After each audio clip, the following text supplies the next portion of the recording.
Shikra boss काम खत्म कर दिए। पिंड च 2 मौतां फेर हो गई ते पुलिसां मगर चढ़ियां होइयां। यही तो मैं चाहना, ये पूरा पिंड कब्रिस्तान बन जावे।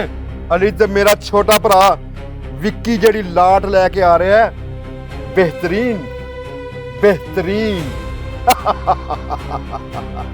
बेहतरीन बेहतरीन।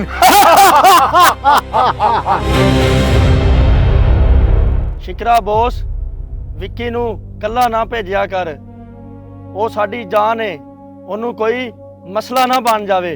विक्की नू सता ही खैरा, ओदा वड्डा भरा शिकरा अली बैठा वे, बेहतरीन बेहतरीन। शिकरा बॉस तेरा राइट हैंड दोस्त जानी आ रहा है।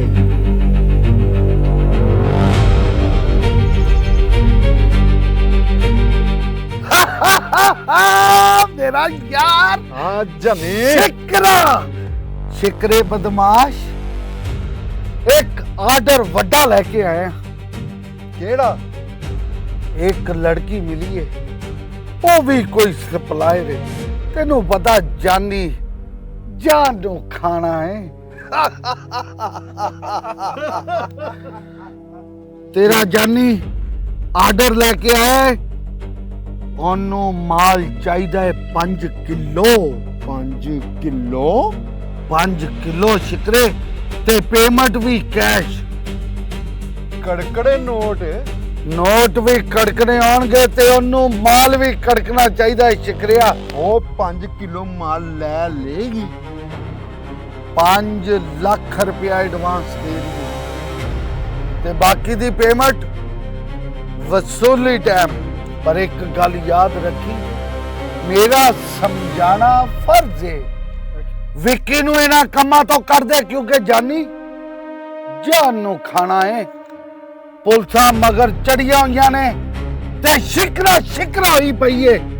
पिंड च बहुत मौतां हो रही हैं मेरे बब्बर शेर वीर, बहुत मौतां हो रही ने। हाँ किसी पुलिस की इन्नी जरूरत नहीं जेड़ा शिकरे बदमाश नू हथ पा सके। जानी मेरा समझाना फर्ज सी, क्योंकि जानी जान नू खाना है। ले रब रखा, गाक लेके ही आवांगा। अम्मा मैनू पैसे दे दे। मैं किसे राम मरना ते मर। मां मैनू नहीं पता, मैनू पैसे दे दे, मैं मर जाना। कोई पैसे नहीं, दे दे मां, तेरा पुत्र मर जाना, नशा ना लभे अज ते। कोई गल हिना हिना हाँ मैनू पैसे दे दे, की गल है? मैनू पैसे दे दे, मेरी नशे तो जान निकलन नहीं।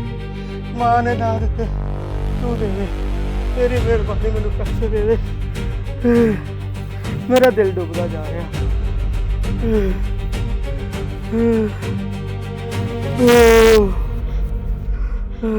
अल्लाह मेरे को बस यही आ। इन्ने दा नहीं देना नशा ने, मैंने पूरे पैसे दे, इन्ने दा ने नशा नहीं देना।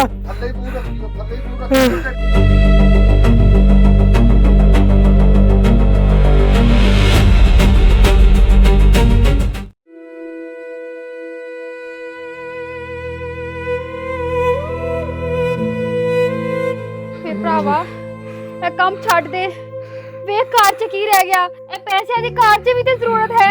देख अम्मा दा हाल की होया, कार च कुछ भी नहीं है। मैं ते अम्मा ही रह गए ने हुन कार च। मैं कितना छड़ दिया, मेरी राग राग च फस गया, मैं नहीं छड़ सकता। अपना हाल देख, की कर लिया अपने आप नु तू? मैं की करा, मैं नशा लभ्या, मैं मर जाना, इन्ने नहीं लभना। ते छड़ दे ना।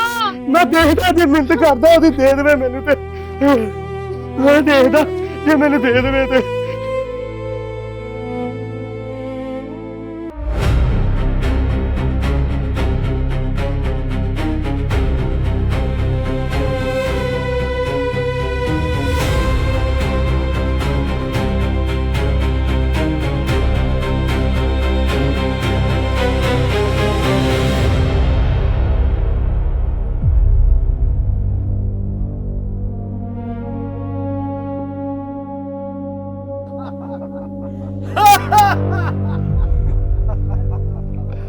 ਸਲਾਮ ਲਾਲਾ।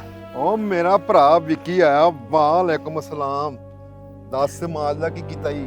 ਲਾਲਾ ਮਾਲ ਗੋਦਾਮ ਚ ਸਟਾਤਾ ਆ ਨਵਾਂ ਹੀ ਗਾਹਕ ਲੈ ਕੇ ਆਈ ਜਾਨੀ। ਤੇ ਕੋਈ ਨਹੀਂ 5 ਕਿਲੋ ਮਾਲ ਚਾਹੀਦਾ ਉਹਨੂੰ, 5 ਕਿਲੋ। ਲਾਲਾ ਤੂੰ ਪਰੇਸ਼ਾਨ ਨਾ ਹੋ, ਕੱਲ ਬਾਰਡਰ ਤੇ ਮੈਂ ਜਾਣਾ ਵਾ ਤੇ ਮਾਲ 5 ਕਿਲੋ ਛੱਡ 50 ਕਿਲੋ ਦਾ ਵੀ ਆਰਡਰ ਆਇਆ ਤੇ ਫੜ ਲੈ। ਆਪਣਾ ਇਹ ਵਾਲਾ ਮਾਲ ਵੀ ਵਿਕ ਗਿਆ, ਬਸ 1-2 ਪੁੜੀਆਂ ਰਹਿ ਗਈਆਂ। ਲਾਲਾ ਮਾਲ ਮੈਂ ਗੋਦਾਮ ਚ ਰਖਾਤਾ ਆ ਤੇ ਪੁੜੀਆਂ ਪੈਕ ਹੋ ਰਹੀਆਂ। ਨਾਲੇ ਮੈਂ ਸੁਣਿਆ ਕਿ ਪਿੰਡ 'ਚ ਮੌਤਾਂ ਬਹੁਤੀਆਂ ਹੀ ਹੋ ਗਈਆਂ। ਲਾਲਾ ਆਪਣਾ ਮਾਲ ਜ਼ਹਿਰ ਤੋਂ ਘੱਟ ਨਹੀਂ। ਤੇ ਗੱਲ ਸੁਣ, ਆਪਣਾ ਮਕਸਦ ਬਸ ਇਹੀ ਆ ਕਿ ਇਹ ਪਿੰਡ ਪਿੰਡ ਨਾ ਰਵੇ, ਕਬਰਸਤਾਨ ਬਣ ਜਾਣਾ ਚਾਹੀਦਾ। ਬਿਹਤਰੀਨ ਬਿਹਤਰੀਨ।